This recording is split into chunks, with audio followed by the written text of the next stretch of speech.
किताब उर्दू अफ़साना अहद हाज़िर में जिल्द अव्वल मुरत्तब राबिया रुबा नाम अफ़साना निगार आपदा तक। पैदाइश 11 नवंबर रावलपिंडी। तालीम MSc जोग्राफ़िया पंजाब यूनिवर्सिटी। तसनीफ़ फसील ख्वाब से आगे मजमूआ कलाम 2003। दस्तक बाब इल्म पर मजमूआ कलाम 2002। मुनीर सलूनी की अज़ा मजमूआ कलाम 1999। दूसरा फरिश्ता अफ़साने 2005। जादू इश्क गाम गाम सफ़रनामा हल्का अरबाब ज़ौक़ इस्लामाबाद की पहली ख़ातून सेक्रेटरी होने का एज़ाज़ हासिल। अफ़साना दूसरा रंग। एक दूधिया सफ़ेदी थी जो हद नज़र तक फैली हुई थी। वो पत्थरों को खोदते खोदते एक कोने में आकर बैठ गया। इसी सफ़ेद मौत को सोच रहा था जिसने इसके बाप को और यहाँ काम करने वाले जाने कितने को आते पहुँचा था। तब से उसके मंजर भी यकरंग हो गए थे। यहाँ तो आसमान भी नीला नहीं सफ़ेद नज़र आता है। सूरज जिससे सफ़ेद मुर्गी का अंडा दिखाई देता था और रात किसी ड्रोनी चुड़ैल के सफ़ेद था। जब वो शहर जाता और लारी के शीशे से बाहर के मनाज़िर कतार अंदर कतार सब दरख्तों और रंग बिरंग फूलों की क्यारियों और लहलहाते फसलों को देखता तो खुशी की एक लहर उसके रगों पे में दौड़ जाती। लेकिन दूसरे ही लम्हे सफ़ेदी लपक कर आती थी, हर शय को ढाँप लेती, यूं जैसे वो बर्फ़ के रास्तों पर गुजर रहा था। इस ईद पर वो जो अपनी घरवाली के लिए लाल रंग का सूट लाया था, इसका दिल चाहता था वो इसे फिर कभी होटी बनी नजर आए। लेकिन जब वो ईद की नमाज़ पढ़ कर आया तो लाल जोड़े में शर्माती लजाती और जो उसे ज़रा देर को दुल्हन लगी थी, इसने दोबारा पलकें झपकी तो उसके चेहरे की सफ़ेद के अक्स ने लाल जोड़े को सफ़ेद मातमी लिबास में तब्दील कर दिया। जो इसे उजड़ी हुई बेवा की तरह लग रही थी या फिर कोई और रूह। उदास वो बीवी की तारीफ़ में 2 जुमले भी नहीं कह सका, हाथ पकड़कर उसे पास भी ना बिठा सका, बस अंदर जाके आंखों पर बाजू रखकर सो गया। ये तो कुछ भी न था। बदन उधेड़ने वाली बात यह थी कि इसका बेटा आलम और बेटी ज़रीना अपनी मासी के घर से पिंजरे में बंद एक तोता उठा लाए जो शुरू से इसे बहुत अच्छा लगता था। इस सफ़ेदी भरे माहौल में वो इसके सब्ज़ परों को देखता इसे भला मालूम होता था। इसकी टाएं भी इसके घर की गमगीन फ़िज़ा के बोझ को कम कर देती थी। लेकिन एक दिन अजीब हुआ जब इसकी बेटी ज़रीना ने उसे आवाज़ दी, बाबा मेरे तोते को चोरी खिला दो, वो मेरे साथ। और वो जैसे ही पिंजरे के पास गया तो तोता सफ़ेद फ्रेम में बन गया। उसकी टाएं उसे सफ़ेद मौत का पैगाम लग रही थी। उसने पिंजरे का दरवाज़ा खोलकर तोता उड़ा दिया तो ज़रीना जो सब कुछ नहीं जानती थी जिसके बाप पर गुजर रही थी, लिहाजा वो कितने दिन रोती रही थी। इसके बाकी साथियों के साथ साथ ऐसा नहीं था। क्यों नहीं था? शायद इस पर किसी ऊपर की चीज़ का असर हो गया है। यही सोच इसकी बीवी साइंस जुल्फ़ों वाली सरकार से पानी दम भरा करवा के लाई थी और मत से थोड़ी राख हुई, लेकिन कोई फ़र्क नहीं पड़ा। इसके मन से बस दस्तूर सफ़ेदी उड़े रहे। अपनी तसल्ली के लिए वो डॉक्टर से आंखें भी चेक करवा के आ गया। लेकिन तो सफ़ेदी के आंसू में से यूं गिरा कि वो खड़े खड़े बेहोश हो गया। भाई इसे शहर ले आया, बड़े डॉक्टर के पास। कितना अरसा हो गया है आपको इस नमक की कान में काम करते करते? डॉक्टर साहब इससे पूछ रहे थे। 15 साल जी। ये जवाब भी इसके भाई ने ही दिया था। वो तो अभी यही सोच रहा था कि डॉक्टर साहब सफ़ेद खून इस नमक का तो नहीं बना जिसमें वो खोद कर निकलता आया था। कोई ख़ास बात नहीं, ये कुछ दवाएं लिख दी हैं, इन्हें रेस्ट चाहिए। अच्छा होगा इन्हें कुछ अर्से के लिए किसी पुरफ़िज़ा मकाम पर भेजा जाए। माहौल और फ़िज़ा बदलेगी तो ठीक हो जाएंगे। डॉक्टर साहब ने मुस्कुराकर तसल्ली दी। इन्होंने नुस्खा की तरफ बढ़ाया। वो सफ़ेद कागज़ को हाथ में थाम कर उसे झाड़ने लगा। जैसे इस कागज़ पर नमक गिर गया और दवाई की गोलियां भी सफ़ेद थीं। इसने खाने के बजाय दूर फेंक दी। ओह, नमक से बनी होंगी ये भी। उसने फिर गुस्सा दिखाया तो रज्जो पानी का गिलास वापस ले गई। शेर सुल्तान को खत लिखवाना पड़ेगा, वो आएगा तो खैर मसला हल होगा। रज्जो बे और खैरू के बड़े भाई से मशवरा करने लग गई। वो सब पश्तू से यहीं आबाद थे। और कानकुनी के पेशे से वाबस्ता इस नमक के इर्द गिर्द घूमती हुई इनकी बरसों पर मुहित ज़िंदगी, इनके गर्द आबाद बरादरी, इनकी शादियाँ और मौतें, खुशियाँ, गम, बच्चे बच्चे सब कुछ यहीं परवान चढ़ा था। इसका बाप इसे फ़ख्र से सुनाया करता था, हमारे बाजू में बड़ा था मैं पुत्र है। ये कदालें और बाजू वही हैं जिन्होंने चट्टानें तोड़कर ये खान बनाई। बचपन में कई बार बाप के साथ सुरंग के अंदर भी गया था, जहाँ बारूद फोड़कर तोते गिराकर रास्ते बनाए जाते थे। पर इसके बाप की ज़िंदगी भी ऐसे ही धमाके की नज़र हो गई थी।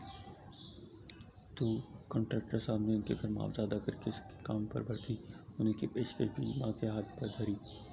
मालिकों ने फैसला किया वो जल्दी इनकी जगह इसके बेटे खैरदीन को काम पर भर्ती कर लें। कल भर्ती है, खैरदीन भेज देना, शहर से मालिक भी आए होंगे। कॉन्ट्रैक्टर साहब ने मजदूरों के लीडर अब्दुल समद से बात की थी। जवाबन इसकी माँ ये खुशखबरी सुनाने आया था। चंगा बच्चा हुई कौन रोक सकता है, ये तो शुक्र है मेरे अफजल को अल्लाह ने पहला पुत्र ही दिया था। ये पुत्र उसी दिन तो काम आए हैं। इसकी दादी का आंसू पोंछते उसकी तरफ मुस्कुरा कर देखा।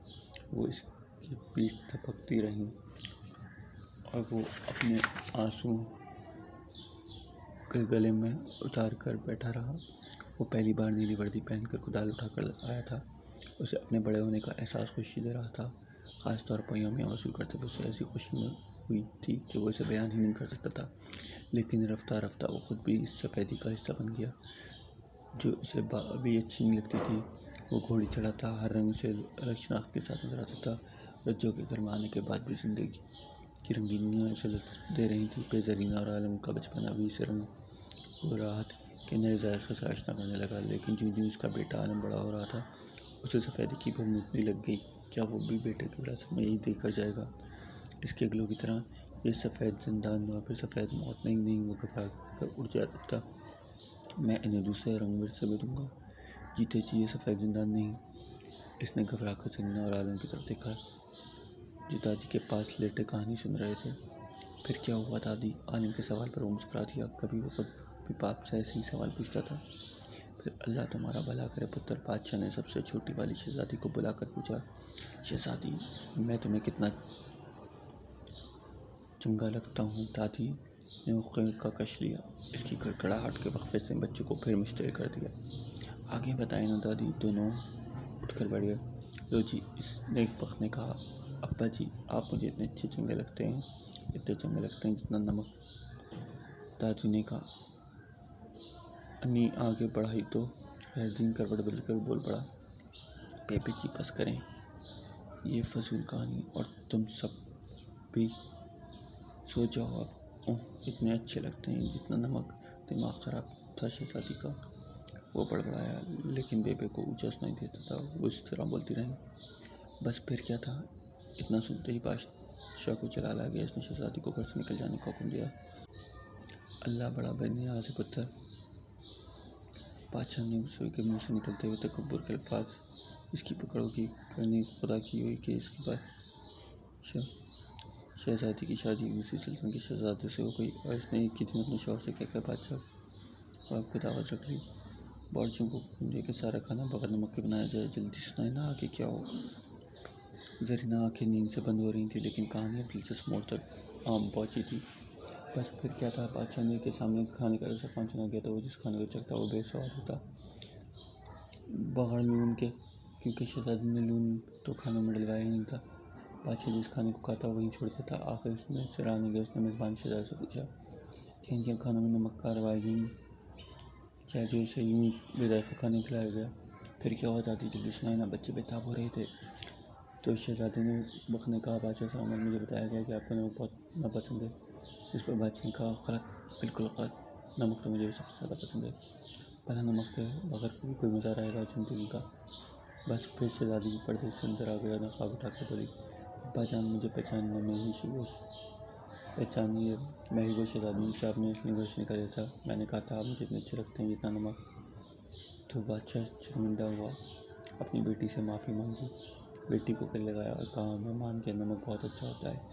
लो जी, कहानी ख़त्म, पैदा अब सो जाओ।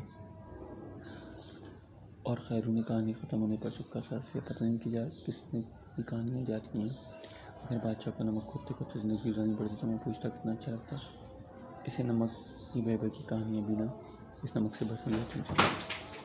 किसी दिन इनकी कहानी में एक पानी में गिर जाता है जिस नमक को लेता होता है। किसी रोसी के अंदर आदम के ऊपर पर नमक छाट कर मंडी से बच जाते हैं जिस इलाके में थे। अगले रोज़ मुगल बादशाह बाबर को ये जगह परियों का मस्कन दिखाई देता था। दादी इस ज़माने की कहानियाँ भी जानती हैं। पहले ज़माने में बोने नमक की दीवार को हाथ लगाते ही नमक बन जाया करते थे। या फिर इस दरवेश के कई साले बैठी थी जिसकी बरकत से इस नमक की दीवार को चाट कर जुआ मंग जाती कबूल होती थी। या फिर चीन के इस बादशाह की कहानी जो नमक के सिक्के बनाया करता था। मुख्य किस्से कहानियों पे जताब खाते खाते थोड़ी देर में सो गए। अगले रोज़ एक नई टूरिस्ट पार्टी आन पहुंची थी और ये अब रोज़मर्रा का ही नज़ारा था। इनके साथ टीवी कैमरे, स्टूडेंट्स, रिसर्च ऑफिसर, कुछ गोरे हंसते खिलखिलाते बच्चे सब नमक से बनी सुरंगों से गुजर रहे थे। नमक से बनाया हुआ शीश में बादशाही मस्जिद मीनारे पाकिस्तान नमक से गिरते हुए बूंद बूंद पानी की झील सैफरों में भर कई ऐसी रामन चीज़ें देखकर सब खुश हो रहे थे। अब वो सब चलकर हिस्ट्री हॉल में दाखिल हो चुके हैं। यहाँ इंजीनियर साहिबान ने इन्हें इस इलाके की तरक्की के मनाज़र के लिए प्रोजेक्ट दिखा रहे थे और पॉइंटर के साथ साथ इनकी आवाज़ कमरे में गूंज रही थी। 750 ईस्वी में सिकंदर आज़म इस इलाके में फ़ौज के साथ पहुंचा और हिस्ट्री बताती है कि ये इस जगह पहली गिरफ्त थी। लेकिन तारीख से साबित होता है इससे भी कबीले इलाका चीनी बादशाहों की ज़रूरत सुलझ था। टूरिस्ट अपने नोट्स तैयार करते जा रहे थे। माइक और हिस्ट्री बताने वाले ने की तरफ था। सन 1872 में अंग्रेज़ इंजीनियर ने इसको जगह को बाकायदा दरियाफ्त किया। यहाँ की कानूनी यूनिवर्सिटी को बुनियाद रखी। क़याम पाकिस्तान के बाद इस सुरंग से रास्ता निकाल कर इसे मेन रोड के साथ जोड़ दिया गया। इसके साथ ही कई कानूनी के मॉडर्न तरीके भी मुतारफ़ करके पाकिस्तान नमक इंडस्ट्री में न सिर्फ खुद कफ़ील बल्कि बड़ा एक्सपोर्टर भी है। बस खुद ही नमक की मांग दुनिया भर में बढ़ती जा रही है। हिस्ट्री में अपना लेक्चर ख़त्म किया तो खैर दिन में सोचा जानने के सब बात पर खुश होते हैं। हम मजदूर के लिए तो ये सब मजदूरी या फिर मौत की सौदागरी। कितनी ज़िंदगी हाथ तो बैठे प्लास्टिक के दौरान, कितने ही सॉल्ट शीश कटिंग के दौरान जख्मी भी हो जाते हैं। अचानक तो दबे जाने से दबकर मर जाते हैं। नमक में सांस ले लेकर दम के मरीज हो जाते हैं। लेकिन इन टूरिस्ट को कोई तारीख नहीं दिखाएगा। इन्हें ये देखने में आए हैं कि उसने क्या बना लिया। ये थोड़ा ही दिखता है कोई मजदूर क्या क्या क्या खो दिया है। इस पर बाप की कफन और तलाश नजर आने लगी। लेकिन इस इंटरव्यू में इसने ये सब नहीं कहना था। जो इसे क्या था वो इसे याद करवा दिया गया। वो कैमरे के सामने कह रहा था, बहुत ही अच्छा लगता है यहाँ काम करना। मैंने 7 साल यहाँ काम करने वालों की हमारी एजुकेशन पेशा नस्लों से काम करते आ रहे हैं। यहाँ सेहत की सूरत अच्छी है, अब वो अच्छी है। लोग शहरों से और दूर से आते हैं, बड़ी खुशी होती है। हमारा तो रोज़गार है न जी। इसने कहानी की तौर पर रिपोर्टर का शुक्रिया अदा किया। तो नाज़रीन ने देखा आपने एक रस्मातियत है जिसे इंसानियत से किस महारत के साथ बनाया। इसे एक मिनी पाकिस्तान में तब्दील कर दिया। कैमरामैन नसीर के साथ मैं हूँ आपकी रिपोर्टर। उससे ज़्यादा कुछ नहीं सुन सकता था। दफ्तर से लगा झूठ बोलते बोलते उसकी ज़ुबान भी सफ़ेद हो गई। परेशान होकर वो पास खड़ी मेंबर के पास खड़ा होकर देखने लगा। क्या बात तुझे अंदर ही दिखाई जा रही है? खैर मैं तेरे बचपन का संगी बैली हूँ। मुझे तो असल बात बता ताकि उसका कोई निकले शेर सुल्तान के आगे। इसके घर के सहन में इसके पास बैठा था बेबे बच्चे और जरीना सुबह से शेर सुल्तान की खातिर मजाक नहीं सकती हैं। अभी अंदर गई थी और मखौगन में जान के शेर सुल्तान ने बात छोड़ दी। शेर सुल्तान खैरुद्दीन के बचपन का दोस्त था। इसका बाप यहाँ पर फोरमैन हुआ करता था। खैरू और वो बच्चे ही थे एक साथ मिलकर यहाँ शहर को आने वाले नज़ारा करते थे। अंग्रेज टूरिस्ट के साथ मिलकर इनके कैमरे से तस्वीर उतरवाते, इन्हें सुलग मारते और कुछ बुरे कहते। लेकिन ये अरसा जल्दी गुजर गया। उसका बाप किसी दूसरे शहर में मुलाजिम हो गया था तो शेर सुल्तान भी चला गया। शेर सुल्तान अच्छी जगह लगा हुआ था। इसकी रिहाइश एक बड़े शहर में थी जहाँ वह खुद खुशहाल जिंदगी गुजारा था। शेर सुल्तान ने अपना रब्ता खैरुद्दीन से बहाल कर रखा था। तो किताबत के जरिए कभी कभार इसकी तरफ निकला था तो इससे इसके ख़ानदान से भी मिलने कर जाया करता था। खैरुद्दीन की अजीब गरीब बीमारी की खबर से पहुंची थी। वो पहली फुर्सत में से मिलने आया। मैं अपने आलम के लिए परेशान हूँ शेर सुल्तान। मैंने सारी हयात इससे पहले मैं ज़िंदगी गुजार दी। अपने बाप के लिए भी पेशियाँ अदा करते करते अब किसी तो चला के मर गया। मेरे आलम को भी ये सफ़ेदी निकल लगी। खैरुद्दीन ने दिल पर रखी दुखों की गठरी उसने दोस्त के सामने खोल कर रख दी। कोई ऐसा मामला नहीं जिसका हल ना हो। आलम को स्कूल भेज पढ़ लिख जाए तो किसी और जगह नौकरी लग जाएगा। बड़ा होकर शेर सुल्तान ने लम्हों में हुकूमत का मसला बता दिया। अपने बच्चों को मिसालें देकर बड़ा लड़का खैर से हाई स्कूल में मैट्रिक का इम्तहान देगा अगले साल, और इससे छोटे दोनों पढ़ाई में होशियार हैं, तो इन्हें अच्छी तालीम दिलवा रहा हूँ। बाकी आगे जो अल्लाह की मर्जी। शेर सुल्तान के चेहरे पर अपने बेटे की बात करते हुए खुशी के अनोखे दिखा दिए। मैं पढ़ाई का खर्च नहीं उठा सकता, वैसे भी तो यहाँ गरीब के लड़कों का मिडिल क्लास तक का स्कूल है, शहर में आगे पढ़ाने का तो सोच भी नहीं सकता। यहाँ तो सब लड़के ज़्यादा से ज़्यादा 5वीं तक पढ़कर इसी जगह भर्ती होते जाते हैं। खैर दिन पर गहरी सोच में डूबकर थोड़ी सी ऊपर उठकर बोला, मैं चाहता था अपने बेटे को वैसे में कोई और रंग देखकर जाऊँ, फिर मौत की सफ़ेदी नहीं। इसने बात खत्म करके फिर खला में घूमना शुरू किया। अगर तेरे ठीक होने से इतनी सी बात है तो मशवरा हल समझ। मैं आलम का चाचा, जैसे तेरा बेटा वैसा मेरा बेटा। मैं इसे साथ शहर ले जाऊँगा, मैं इसको 10वीं जमात तक पढ़ाऊँगा और कहीं अच्छी नौकरी लगवा दूँगा। क्या ख्याल है? शेर सुल्तान को बात खत्म कर दी।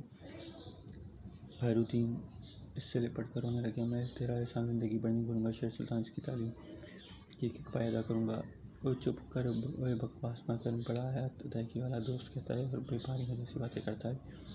बस फिर बात पक्की। आलम को मैं साथ लेता जाऊँगा। अभी तो घर वालों से बात करने लगे। शायद शेर सुल्तान ने इसके कदमों तक झुके हुए खैरुद्दीन को उठाकर गले से लगा लिया। तब तो खैरुद्दीन की आंखों को ना कई रंग मोड़ दिए। सफ़ेदी कहीं दूर गायब होगी। रज्जू में चुप साधली से यह फैसला का इख्तियार तो मर्दों का ही होता है। और खैरुद्दीन भी था गुस्से का डाटा बंदा। बेटे की तबीयत में इसे खामोश कर दी, लेकिन खैरुद्दीन बहुत खुश हो। जो मुस्तकबिल तू बता रहा है ना, खबर जरूर देना। इसमें तेरे बेटे को शायद कुछ मिल जाए, फिर तेरे पल्ले कुछ नहीं आएगा। दादी अलग वागला मचाने लगी थी, जिससे बस्ती की औरतें अफसोस करने आई थी। अलग ये खैर शेर सुल्तान शहर में पढ़ने जा रहा है, यहाँ कोई बुराई थी। बाप दादा का पेशा इज्जत की रोटी मिलती। अल्लाह तुझे भाग लगाया, तू काम भी आसान है। तेरे बाप दादा के ज़माने तो ज़्यादा मुश्किल था, एक आदमी मिलता था, अब तो इतने रुपये मिलते हैं। बड़े चाचा वैसे भी नाराज़ हो रहे थे। बड़े चाचा ने 4 रुपये ही में लिखवा दिया था। एक तो शोरूम के अंदर ले जाने वाले ट्रॉलर चलाते थे, दूसरे बड़े नमक के तो 2 बराबर साइज करते। बाकी तो छोटे हैं, तो इन्हें यही खुदाई के बाद लादने के काम पर चाची ने कहा, चल तू 4 जमातें ज़्यादा पढ़वा लेगा तो आलम को नवाब तो नहीं बन जाएगा ना। वो सब मजदूर हैं तो मेहनत ही अपना पेशा है। ये भी बस्ती का कोई बुजुर्ग समझा जा रहा था, लेकिन वो नहीं माना। और यूँ आलम शेर के सुल्तान के शहर आकर कॉन्वेंट स्कूल में दाखिल हो गया। आलम के शहर चले जाने के बाद वक्त को जैसे पैर लग गए थे। ज़िंदगी जैसे उसके बेटे के तो उसकी छुट्टी के आने के बीच मिलने की जुदाई की कहानियाँ सुनाते गुजर गई। अब खैरू को भी उम्र इसे सुना लिया था जब जवान बेटे की लाठी की ज़िंदगी को आगे खींच कर सकती है। इसका खत हाथ में था। अरब की दुआओं से मेरी ये इंडस्ट्री में मैकेनिक से सीनियर मैकेनिक की तरक्की होगी। मुझे यहाँ कानूनी में क्वार्टर भी रहने के मैं चाहता हूँ। आप मम्मा और ज़रीना यहाँ आकर मेरे साथ रहें। ज़रीना की शादी भी मैं खुद कराऊँगा। आपकी खिदमत। खतों किताबों पर वो हमेशा अशरफ पोस्टमैन ही होता था। मुबारक हो, खैर तेरे बेटे की तरक्की भी हुई, अब तेरे बुढ़ापे का सहारा हो गया, तेरे मेहनत रंग ले। अशरफ पोस्टमैन ने कहा। इसकी आंखों में आंसू आ गए। खुशी के आंसू। कितना वक्त बीत गया था। कल तक आलम यहाँ दादी से कहानियाँ सुनता था, ज़रीना को तंग करता था, इलाके के स्कूल मास्टर से शरारते। देखते देखते कितना बड़ा हो गया। रज्जू ने एक वक्त वो अगले हफ्ते में बुला रहा है। वो उसे वहाँ क्वार्टर मिल गया। कह रहा है जो जिस बात से खैर उनकी बात ही अधूरी रह गई। मैं सब सुन रही थी। अल्लाह लंबी हयाती करे मेरे बच्चे की। बेबे तो कितनी खुश होती। इस दिन का कितना इंतजार था। रज्जू ने देखा ज़रीना भी मुस्कुराई थी। मुझे सबसे ज़्यादा इंतजार था। एक वक्त मैं इसे सफ़ेद से आसिफ से निकालना चाहता था। बेटे को भी इसके जंगल से आखिर निकाल ही लिया मैंने। अल्लाह शेर सुल्तान को भला करे। वो सोच के मुस्कुराता रहा। शेर सुल्तान को अल्लाह ने भाग लगाई। इसलिए तो अभी समझ में वो अपने लड़के के पास अमेरिका जैसे बड़े शहर में मेरे तो हर सांस में उठते बैठते उससे दुआएं निकलती हैं। इसके बच्चे को शाद रखे। रोज़ ने दुआएं देनी शुरू कर दी तो मुस्कुराती है। ज़िंदगी में एक बार फिर कितने सिंगल ओढ़ लिए थे आसमानों के बंदे औसत फजा के रंग देखा है। जो मैं ना कहता था मैं अपने बेटे को तफरीज हुई वैसे मैं नहीं दूंगा। सब लोग अपनी कहानी में दाखिल हो चुके थे। खैर दिन उतर कर क्वार्टर की जगह रहने लग गया। ज़रीना और जो देख रही थी इन्हें अनुभव नजर आता वो आता नजर आया। अपने घर वालों को देख कर दीवाना मार भागता ही चलाया। नीले रंग की बढ़ती सर चमकती टॉर्च वाली टॉपी पहन के दीवार में बाबा और नारे चलने से नीली डांगे पर सिर पर पाउडर और इसके रूम पर चार निशानों के देख कर रचने को कर लेते हैं। कौन सी फैक्ट्री है पता जो तो काम करता है तेरा मुँह सब काला शाह हो रहा है। फर्जीने से गले लगाते हुए कहा। कोई माइन से बाजी कोई दिखाने मैं आपको कल अंदर से भी दिखाने ले जाऊँगा। आलम माँ से गले मिल रहा था। ये तूने क्या किया? जरीना के अब्बा बच्चे बेटे को गले रख के रोई जा रही थी।